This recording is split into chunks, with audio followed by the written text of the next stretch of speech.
This week on the Audio Files. 1992 marks the arrival of a little project called Tales of Urban Romance, complete with sexy MTV-style video. Who's the girl, by the way? I've been wanting to ask you that for like 25 years. Her name was Laura Taylor, and she was fabulous. Obviously. There it was. That's what I was There saying. we go. Chins up, boobs out. It's showtime. Time for music. Civilized conversation. Wherever the music takes me, kitten. Scott Edward Phelps. Ah, yes, the legendary wit, or at least half of it. Dave Simmons. Good evening, Dave. Can we not talk about sex so much? Tell you right out, I'm a man who likes talking to a man who likes to The most important music show ever. Cue inspirational music. The Audio Files. It takes two, baby. It takes two, baby. Me and you. Just take two. It takes two, baby. Two's what it takes. Not only two guys who know tunes talking tunes, but pop music is prolific with partnerships of the boy-girl variety, from the crowd-pleasing performances of Peaches and Herb, Paul and Paula, Sonny and Cher, Karen and Richard, Ike and Tina, before Tina finally and rightfully kicked Ike's sorry ass to the curb. You go, girl. Then there's the songwriting duos responsible for much of the tunes on the historic pop music timeline. Carole King and Jerry Goffin, Barry Mann and Cynthia Weil, and there's even some couples that were just meant to be. Daryl and Tony, who became known as the Captain and Tennille, Paul and Linda, of course, and of course, inevitably, romantically, and unavoidably, John and Yoko. Well, it ain't Ozzy and Harriet. It's from the Just Meant to Be category that we welcome our very welcome guest this week. He calls New Orleans his hometown and grew up playing 88 keys and singing a whole lot of notes in the Crescent City studios, whose hallowed halls were once filled with the sounds of Little Richard and Fats Domino, a seasoned live performer whose first professional translation-paying piano employ at a French Quarter Club scored him and his band a gig at the New Orleans Playboy Club, from whence he wrote and played sessions in Muscle Shoals, Nashville, L.A., and somewhere amidst all that playing and singing and writing and performing, as well as having and sharing, he inevitably, romantically, and delightfully crossed paths with she. Seattle proudly calls her a hometown girl. A childhood studying classical piano until Sweet 16 found her auditioning for and being chosen for the gig as lead singer for Seattle's own Amazing Aztecs, never to be confused with the Fair to Midland Aztecs, which is that band that Dave and I tried to put together last year to absolutely no success whatsoever. Thank God for that. By the mid-60s, Seattle's favorite chanteuse and her group, the Turnabouts, were big on the Pacific Northwest teen dance hall circuit, and through one of those they knew a guy who knew a guy kind of things, they got the gig opening for Paul Revere and the Raiders.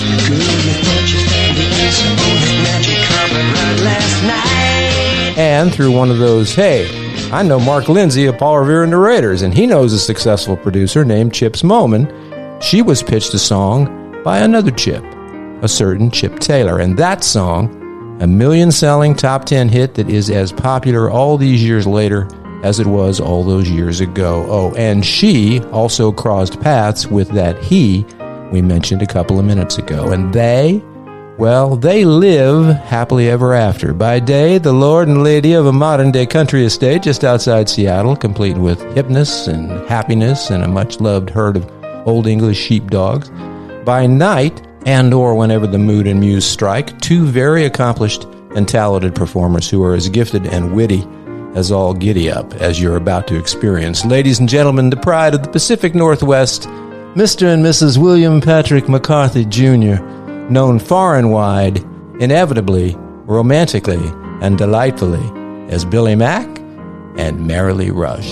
And my dear... That was us. That's you. Oh, hey, that's and I have to tell you, before we get started for real, full disclosure, I'm going to tell you that I personally profited from the two of you just now, because when Dave first heard that we were having you on the show, he bet me $10 that I could not do a comprehensive and complimentary and complete introduction this week without saying the four-word phrase that pays, Angel of the Morning. And I didn't say it till, well, just now. So I win.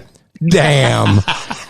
He didn't get corny. There goes $10 down the drain. But that was quite lovely, as a matter of fact. Well, greetings to, I got it off of writeanintro.billyandmerrilee.com. It's an amazing website. You guys should check it out sometime in your in your travels and travails. Welcome, and thank you for taking the time to talk with us, guys. How you doing? We're doing great, aren't we? Yeah, it's our morning. It's a beautiful spring day here in the Pacific Northwest, and I'm going to add one more songwriting duo to your introduction. Okay. Felice and Boudreaux Bryant. That's right. Of South Louisiana, who wrote all those Everly Brothers hits like Let It Be Me and a whole bunch of tunes. So that's right. We're the Felice and Boudreaux Bryant of the Pacific Northwest. Yeah, man. I'm having Harry Belafonte flashbacks, but that's okay. As is obvious to those who listen to us with any regularity, the intro was a little longer than it usually takes. And here's the reason why. There was kind of a method to my madness. I pretty much intended to put as much as I could of your individual bios into the intro on purpose, because here's what we decided we wanted to do. Since we were talking to the both of you at the same time, I was going to say dilemma, but it's not a dilemma, it's a delight. The challenge was in thinking about how to put it together as to how to encompass all that the two of you have done individually and, of course, together, and not need to do like a 9.5-hour Ken Burns documentary starring Billy Mack and Merrilee Rush. So I thought, hey, here's an idea. Let's do this. And it's even got a clever name because we're big fans of clever names around here. We're going to call this Word Association with Billy and Merrilee, although it's actually Word and Music Association. We're going to name song titles, play the song for our listening audience, and then whatever conversation, anecdote, memory, opinion, editorial comment, wherever it takes us, kitten. Who said that? Sheldon. Wherever the music takes me, kitten. That's where we'll go. If you guys are up for this, are you up for this? Do you feel it? Absolutely. Okay. Woo-hoo. Has Merrilee gone back to bed? No, she's here. We're just waiting to hear Dave speak. No, Dave doesn't talk. He doesn't. Oh, no, okay. He's a drummer. You know how that goes. They sit in the back. He's very accustomed to our format. He's waiting for me to shut the hell up and get on with this. So here's what it's going to do. Here we are. First up on our rock and walk down memory lane with Billy Mack and Merrilee Rush. I mentioned the Amazing Aztecs. Post Amazing Aztecs, Merrilee. Yes. Seattle's favorite chanteuse of the day. You became Merrilee and her men. And from there, we're talking Tiny Tony and the Statics. Now, a song came along before Billy Paul sang about his clandestine rendezvous. The song, Hey, Mrs. Jones. Hey, Mrs. Jones. Yes? Can I come in? Well, I don't know about that. Hey, Mrs. Jones. Uh-huh. Can I come in? What will the neighbors say? Hey, Mrs. Jones. How have you been? Just fine, thank you. What kind of bell does that ring for you, ma'am? That was a local kind of hit, and it was Tony singing, but I was on the record answering. Hey, Mrs. Jones? Yes. Short shorts? That was my part. When you perform, do you do that song anymore or still? Oh, gosh, no. No, that was from an era. The Northwest had a great era of R&B. Yeah. All the bands played R&B. We played all those songs that came out of New Orleans. It was a beautiful period, about 1962 to 1964. And then the Beatles came along and just destroyed R&B. They incorporated it. Let me qualify that remark just a second. When the English Invasion hit, everybody wanted to book the English Invasion band, so a lot of the R&B performers were out of work. Now, for somebody like me who grew up in New Orleans, that meant Ernie Cato, Irma Thomas, Right. Benny Spellman. Right. They all came back to town, so we got the benefit of growing up as their sidemen and learning from them. So it was kind of a double-edged sword. But with regards to Mrs. Jones, we used to host an annual party for everybody in the music business at the farm in the summer. And one of the big highlights would always be when Merrilee would do, Hey, Mrs. Jones. Yeah, well, it's a delightful little piece of answer music. Sounds like Chantilly Lace. Remember the old classic beginning of Chantilly Lace? Yes. Yes. And for its time, I wasn't here at the time. I was still in New Orleans. but I've learned over the years that it was a scandalous record for its time. I would think. Because Tiny Tony was about 300 pounds. He was an African-American singer. And there's little Miss Swedish brunette Merrilee singing about her backdoor man. You know, she was Mrs. Jones. It was quite a record for its time. I like it because it's just fun. Don't those things ever reach a point where they're timeless in that way so that it would be fun to perform now? In the Northwest, you know, and so many of the people the musicians, the singers from that period are gone now. Right. So it's a big deal for us to get as many of those people together and do those old songs. But Hey, Mrs. Jones, live forever in the Northwest. Hi, this is your favorite president, and you're listening to the Naughty Merrilee Rush on the audio files. Hey, Mrs. Jones. Yes? The back door slam. Oh, here it comes, boy. He's gonna get you. Hey, Mrs. Jones. Uh-huh. The back door slam. Oh, boy, you better leave soon. Hey, Mrs. Jones. I better scram.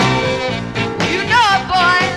I better go. The mention I wanted to make about the British invasion R&B thing is that for me, Dave, you used the word, what did you say, incorporated? They incorporated R&B into rock. My age and that part of the generation, the very first time that I ever heard a Little Richard tune or a Chuck Berry tune were the Beatles.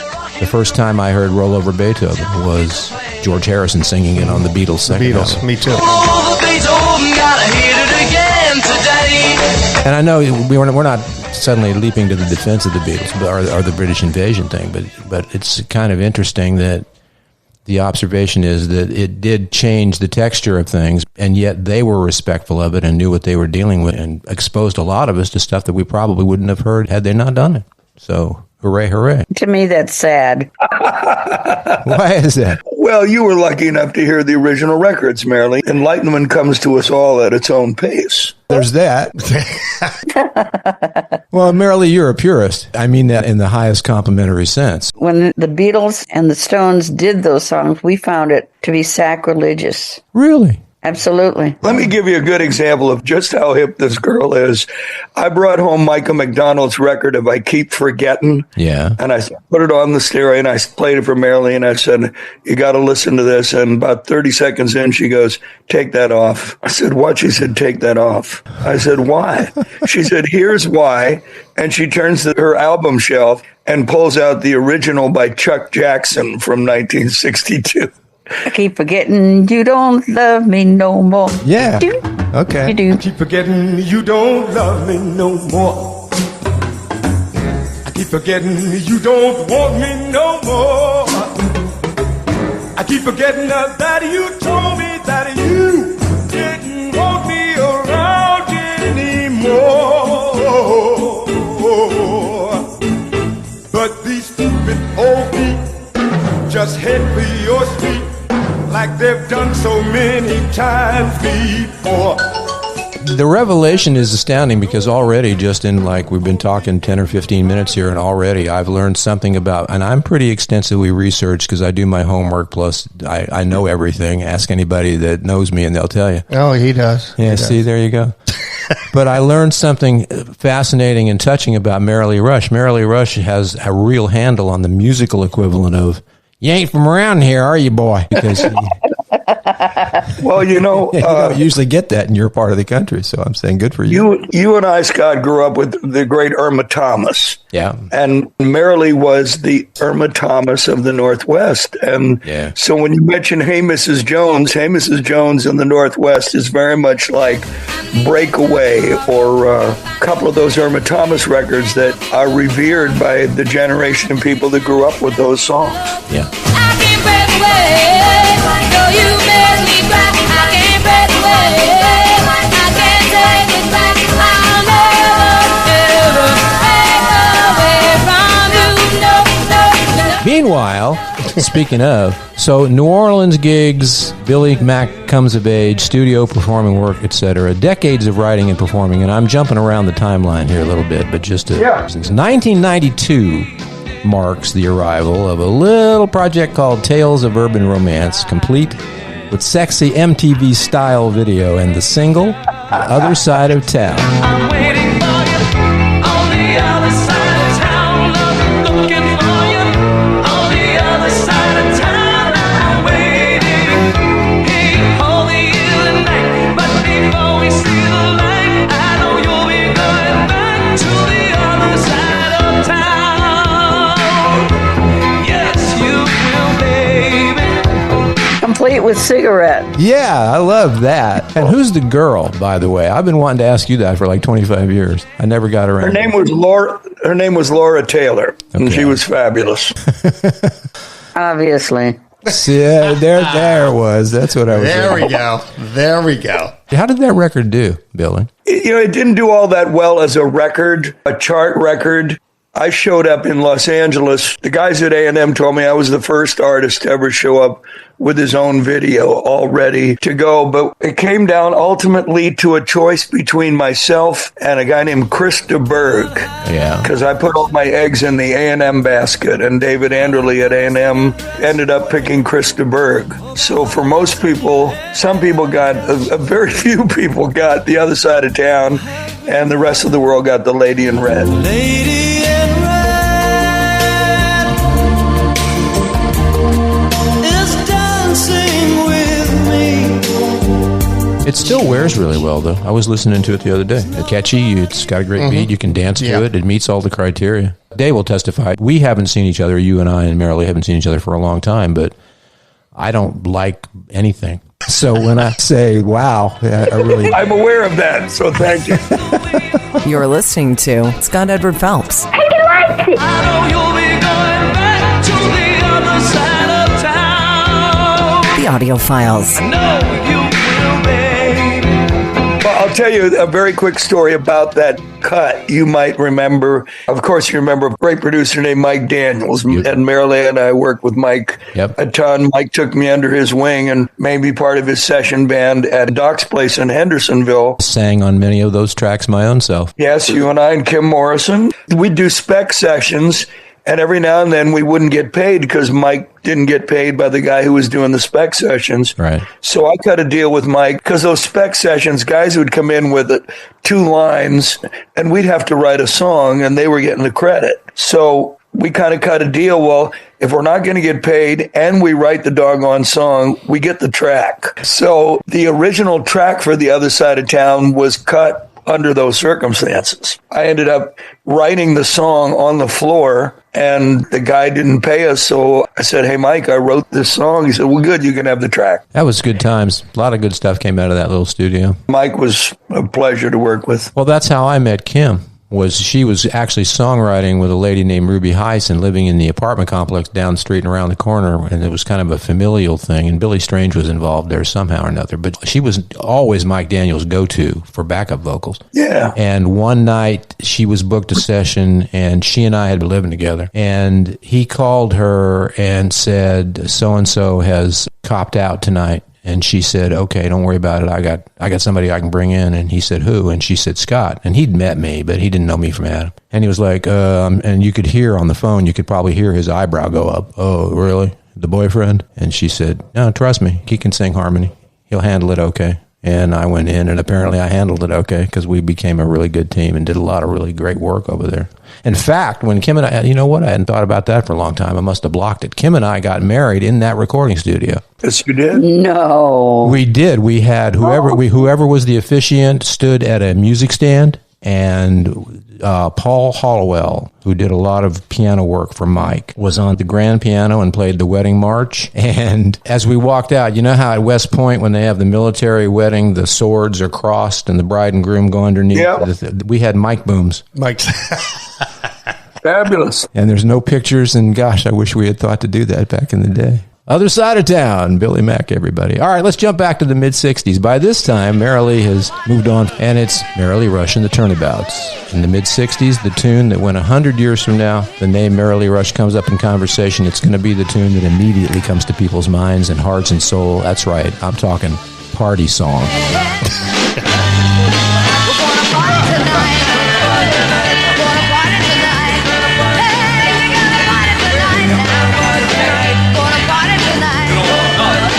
Gotta get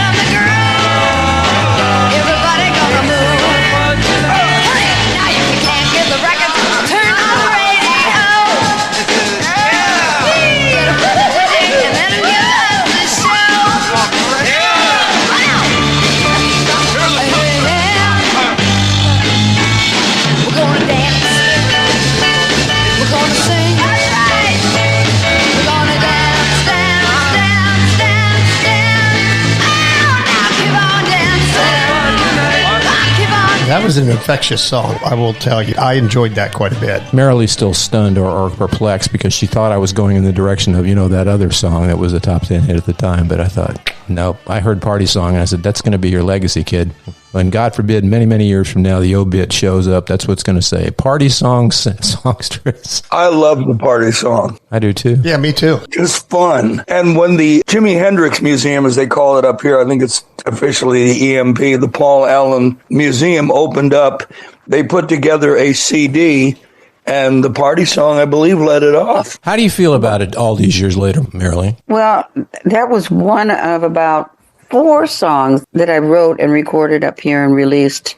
But local airplay was not conducive to the bands themselves. There was one hit. There was a band called the Wailers, who were like the seminal band from the Northwest. They were the band that everybody looked up to. Okay. And they had a hit called It's You Alone. What I do?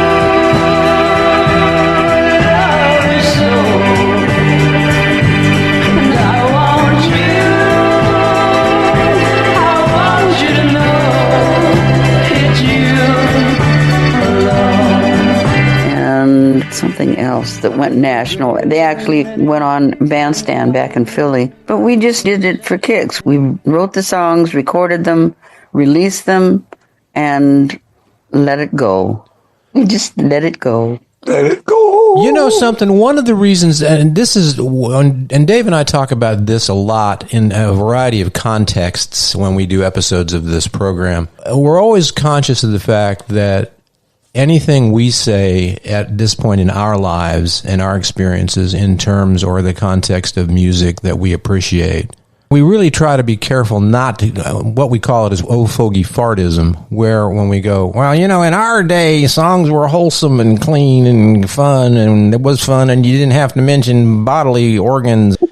And that's true. And the one disclaimer that we throw out a lot is that we say, and kids, if you're listening, because, we got a real heavy listenership in the 19 to 25 age group, I'm sure. But it was, I don't want to say better, because that's a value judgment, and that gets into art and creativity, and everybody's entitled to their own thing. They were just, I started to say that there's not a lot of fun music anymore. And today's kids would say, oh, yeah, this is fun, and I love this. But you know what? It's not the same thing. Well, it's out there, but you really have to look for it. Whereas years ago, you didn't have to look for it. It was everywhere. Again, Party Song is a wonderful example of a song that's just, it ain't Citizen Kane, no. And nor should it be. But there's nothing salacious about it, and it didn't need that. Does that ring any bells with you guys, or am I sounding like an old fogey here? No, we know that our music was better, so we're quiet about it, but we know. I think it's fair to say, for one thing, a lot of things were influenced by the baby boomer generation. There were so many more kids.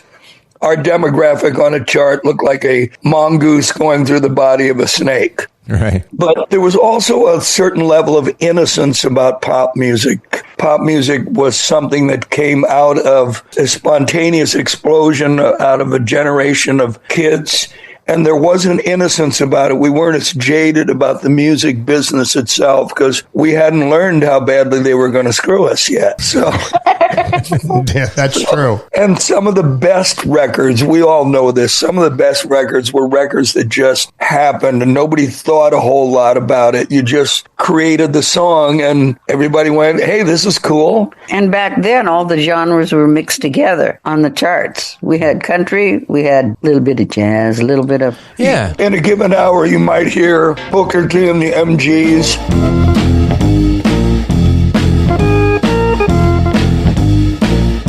And Wichita lineman. I am a lineman for the county.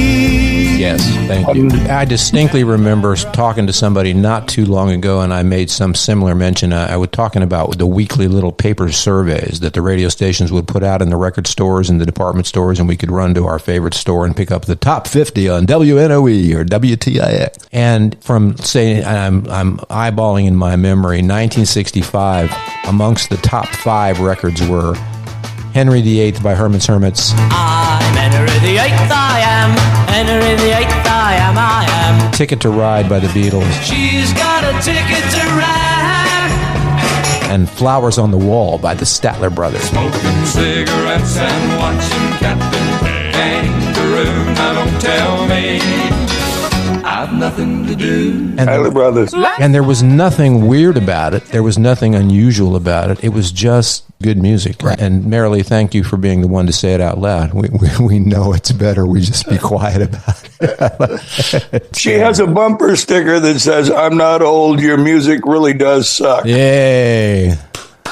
Thank you very Which is unfair in a certain way. I listen to a lot of contemporary music, or as much as I can. I'm a big Britney Spears fan. There's a lot of contemporary music. I love the Killers. Yes, they're very good. And in my top 5 of all time, Yeah.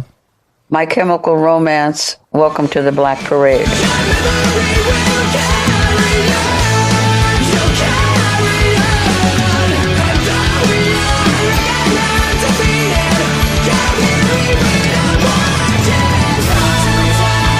Yeah, I don't mean to be totally dismissive of everything after the year 1971, but... Sure you do. Yeah, I do. Well, that was my point. You guys just made my point. It's still there, but it's not everywhere. Let me ask you guys a question, because I've said this in other conversations, and when I was doing morning radio in terrestrial, real live radio, I was offering this up from time to time. And this kind of goes along with what Merrilee was addressing a minute ago in her philosophy. I said in most markets, radio markets now, major markets for sure, but certainly medium markets and in that area, with the exception of those that are real rural, so country music is the number one thing. The number one format on airplayed radio still remains, after all these years, in most cases in towns and cities like that, oldies radio. And oldies radio still plays 1950s, 1960s, into the early to mid 1970s. That's considered the oldies format. My contention is that 100 years, well, say now, that's been 60 years ago, but in another 40 years from now, let's say, so 100 years after that period, oldies radio in the year 2065 is still going to be music from the 1950s, 1960s, and 1970s, not music from the 20s and the 2010s and the 2030s, because that music was, in its entirety, just that good and just that timeless. Do you agree with that? Well, my mother used to say the same thing about her radio stations that would play Tangerine every hour, which is a great song, by the way. Tangerine, she is all they say. I think it has a lot to do with demographics, and the kids will argue. I'm a government mule. I still perform 200 nights a year, so a lot of what I do is dependent upon knowing contemporary music. He knows everything. And we would like to think that the music endures. I think every generation would like to think their music endures. But go out and perform a couple hundred nights a year for a whole year and write down how many Beatles songs you get requested. You're going to be rather saddened by that. I got every reason on earth to be mad. Hey everyone, it's Paul McCartney. You're listening to the Audio Files, and by request, here's the Beatles. I'll cry instead. Let's plug in about 1984, and this has two little fun mini chapters. So around the mid-'80s there, in 1884-ish, your paths crossed, Billy Mack and Merrilee Rush.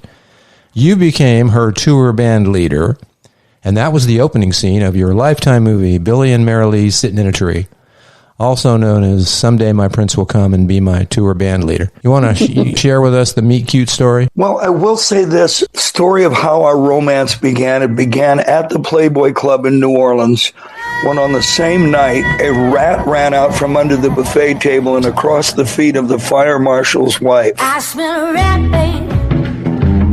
Of all the bad luck for the Playboy Club, and the fire marshal, being thoroughly intimidated by his wife's demand to do something about it, shut the club down for 2 weeks. I smell a rat, baby. And about an hour later that same night, Wayne Cochran, the white James Brown, going back to Miami, walked into the club, sat down, listened for about 45 minutes, got up and walked up to the stage and pointed at our drummer and said, "You are my new drummer." And he, of course, said, "Look, I'm not going." We all went, "No way, you're taking the gig, Jerry."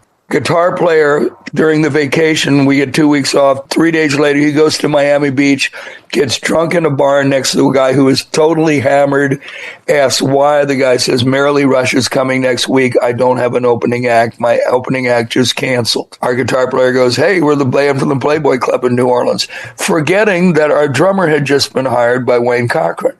The only person we can get to go with us is the girl who plays the afternoon shifts at the famous door Dixieland Club on Bourbon Street. We get fired on the third day. An hour before we get fired, she fires her piano player. And that's all those coincidences led to... There are no coincidences. My being hired by her band. Why did you hire me? You're cute. And there's election day, vote for the cutest one. We were playing New Orleans, so we got fired. That's the short story of how we first came together. And then one day I kissed her and it was all over. Memory serves a recent conversation you and I had. You mentioned something in passing about an anniversary in that regard. We just celebrated the 50th anniversary of the first day I kissed her. Now, see, I have to tell you something. That's, first of all, congratulations, I guess. I've never run across anybody that commemorates that occasion, although it's lovely. Oh, we're keeping track. We've only got 5 more wife stories to go, so go ahead. So that would be 1974. 1975, April 13th, beg your pardon. Yeah, first day I kissed her. Sorry, my math is screwy. I went to school in Louisiana. And if you remember the Coppola version of Dracula from the 90s, Gary Oldman whispers into his lover's ears after 300 years apart, he whispers, I have crossed oceans of time to be with you. Merrilee, anything besides the cute? Did he have anything else going for him at all, or was that pretty much the whole ball of wax? Can't say that, can you? No, I was meant to be with this man. He is the most talented, romantic, funny. He has it all. He does it all. I didn't know that at the time. Yeah. I was older and he was so green as far as the street thing. Yeah. He trusted people. I made him cynical. I brought my cynicism to him, but we were just meant to be. It took a while. You know, you got to kiss a lot of frogs. Yeah. Oh, hey, who are you talking to here? Yeah, but see, you don't have to marry the frogs. I know, see, but it took me like 3 wives to figure that out. This has been a genuinely storybook romance. I will say that. I feel extremely fortunate to be married to a woman who is so innately hip, like the Chuck Jackson record story. She has been there and done that in so many ways, in ways I never will. Right. And I saw Elvis live in 1957. Oddly enough, we both grew up going to see James Brown and those kind of acts.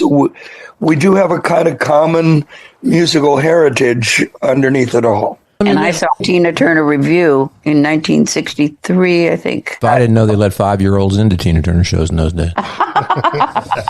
Well, commensurate with our age gap, I didn't see Ike and Tina live until 71. So what you're basically both trying to tell me, but nobody will just come out with it, is you're pretty sure this marriage is going to make it.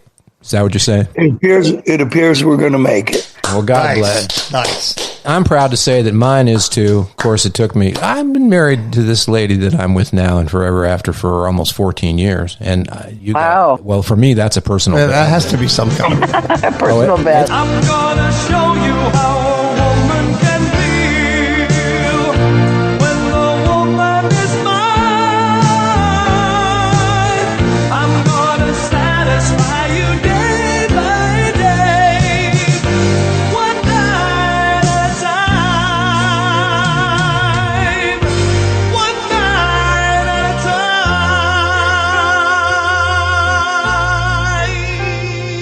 All right, I promised 2 chapters on the little Billy Mac bio thing. Here's the other part of this. The other half, 1984, is where we're talking here. The Warner Brothers Country Pop Act called themselves Bandana, cut a Billy Mac composition, and they went top 30 in the country charts with it, and it's a beautiful ballad with a romantic case of the bends. Wah, wah. It's called Better Our Hearts. Parentheses, should bend and break. Better our hearts should bend than break. Better love men while there's love left to make. We can't quit now while there's so much at stake. Better our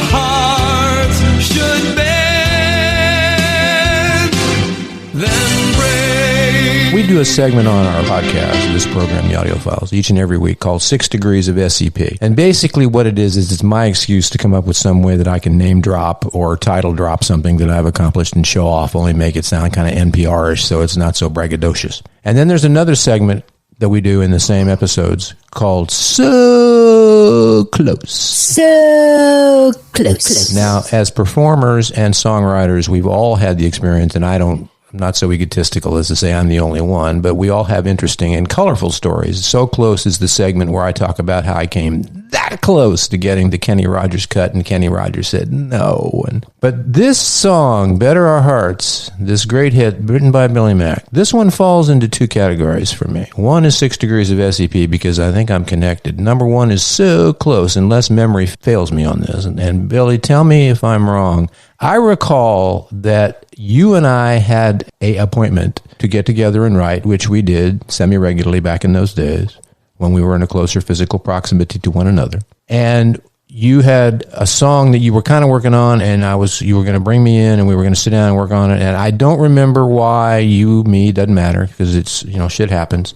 We had to cancel or reschedule that writing session. And I have a memory that it turned out at the end of the story, the punchline was that the song that you had started to work on was, wait for it, Better Our Hearts Should Bend Than Break. You went ahead and finished the song. And by the way, no hard feelings, top 30, and you probably made $100,000 out of the deal over the years, but I'm good. It's okay. You finished the song. They recorded it. Am I making that up in my mind? Does any of this ring a bell for you? Did we get to the question? Yes. Did any of this ring a bell for you? Indeed it does. You may have been the one who, we were talking about sources for song ideas. Somebody, and it's possibly you, said, go buy a Bartlett's Famous Quotations. Okay. Because we were going to write that night. So I went to the bookstore, and, we were struggling, scraping that. So coming up with $40 for a Bartlett's Famous Quotations. But on the way home, I'm at a stoplight, and I flipped the book open, and it opened to Better to Bend Than Break. There you go. And my first thought was, wow, that's true of hearts. And I got choked up at the thought. I went home, started writing it, and you and I were supposed to write that night, and you are correct. You called me and said you couldn't make it for some reason. Damn. Something about pre-Cana conference or something. And he was getting a divorce. Pre-Cana, that was a Catholic joke. It's Merrilee's probably right. I was probably in a divorce. And so you are correct. You had something came up. And I did end up writing that song. And I would like to make one correction. Okay. Top 10. As a matter of fact, allow me to quickly tell the story. The record really was getting a boatload of airplay, and it got to number 7. And we got word that there was a chance it was going to go number 1. Yeah. Well, Conway Twitty, after 58 consecutive number 1 records, had just moved to Warner Brothers. And they were under an enormous amount of pressure to make sure his record went number 1, because otherwise they would have been the ones to break the streak. So they had point systems for airplay in those days. And so they stole all the points from the Bandana record in the last week and gave them to Conway Twitty, so he went number 1. It did go top 10, and yes, No, your description of getting to the number 1 but not getting to the number 1 qualifies for inclusion in next week's So Close. So close. I wrote it for James Ingram. That's who I had in mind. And Ronnie Millsap heard it because the drummer from Bandana, Lonnie Wilson, played on the demo. Right. He took it to Ronnie Millsap. Ronnie Millsap said, I'm cutting that. But Warner Brothers said, no, you've already finished your record. We're not going to do another tune. So Bandana got to record it. And I was really delighted because Lonnie is such a wonderful, wonderful man. Sometimes we forget in this business that So Close is enormously successful, that our So Close is the dream of thousands of other people who write songs and play instruments. And we're so lucky to even be in that So Close circle. And I'm so grateful. I think 4 times in my life I was on a record company president's desk. You got to take solace in the idea that that is an enormous success. And Merrilee is the one who has taught me that. She really has given me perspective. You got to save up for gigs like this. So, famous Orson Bean line, when he was making $30 for a weekend and his expenses were $45, and he called his agent. His agent said, well, you got to save up for jobs like these. So there's the Better Our Hearts story, and I still get a lot of requests for it. I sing it a lot.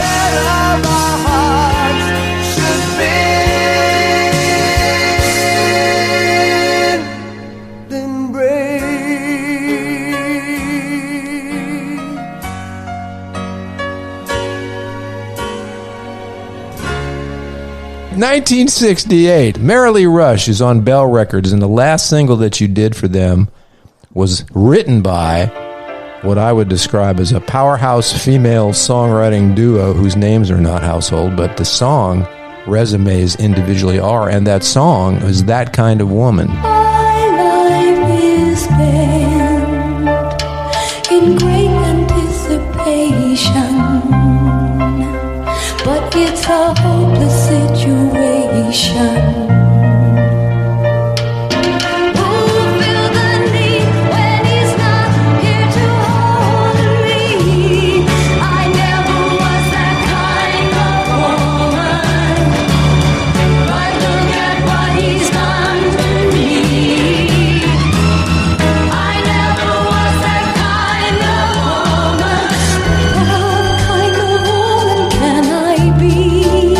What memory does that conjure up for you, Merrilee? What a great record that was. When that demo came in, we went, wow, this is a great follow-up to Angel because of the content. When you talk about, hey, Mrs. Jones, what that meant, well, Angel of the Morning was right up there. Because when I heard Angel, I was an opening act for Paul Revere and the Raiders on a Southern tour. Mm-hmm. They went to Memphis afterwards to finish their Going to Memphis album. I was like tagging along, and Chips Moman, their producer, wanted me to do a demo, and he liked my voice. So went back a month later, and we're sitting there listening to a demo of Angel. It was Chip Taylor doing the demo. He wrote the song. It was just him and his guitar, and it was awful. It was just an awful demo. But at the same time, we're reading the lyrics, and I go, oh my God, the way he has written these lyrics, you want to hear it again. Yeah. The subject matter was just done so eloquently. So we picked that, and a month later I went back and we recorded it. And Chip said, this is just your first record, don't worry, we'll keep trying. But it did take 4 or 5 months to take off because we were with Bell Records, and they didn't have the support out there on the road with independent promo men. Right. So the fellow who brought me the song, I think on his own, hired independent promo men, and that's what it took. And then I did bring the record to Pat O'Day here at KJR, and he immediately put it on. That helped. It didn't hurt. The mention I made, too, the powerhouse female duo that wrote That Kind of Woman, I love to read what's in the parentheses on record labels. As a kid, I always did. That was the first thing I zeroed in on, was the names of the songwriters. I don't know why. It was just a thing. But the song was co-written by Donna Weiss, who co-wrote Betty Davis Eyes with Jackie DeShannon. Mm-hmm. Betty Davis Eyes. I did not know that. Well, there you go. And it was co-written with Mary Yanofsky. And Mary Yanofsky is one of those names that even songwriting buffs may or may not remember, but she had cuts back in the day by Dusty Springfield, the Carpenters, and she wrote a song on a Bonnie Raitt album. Bonnie did an album in I want to say it was in the 80s, called 9 Lives, and there's a song on that album, it wasn't a single, it's called Crime of Passion. I'm a big fan, even as a songwriter I always was, and just as a listener I always was, a big fan of the opening lines of songs. I was always most impressed and most respectful of writers that could just nail you with the first, Bob Dylan was one of those guys that in his early days could just, with the first line of the song, you were like, whoa. You got a lot of nerve. There you go. And this Bonnie Raitt tune, written by Mary Yanofsky, called Crime of Passion, the opening line. My body is the only place where we meet anymore. Ooh! Oh my God. Wow. Thought that I could handle the heartache like I did before.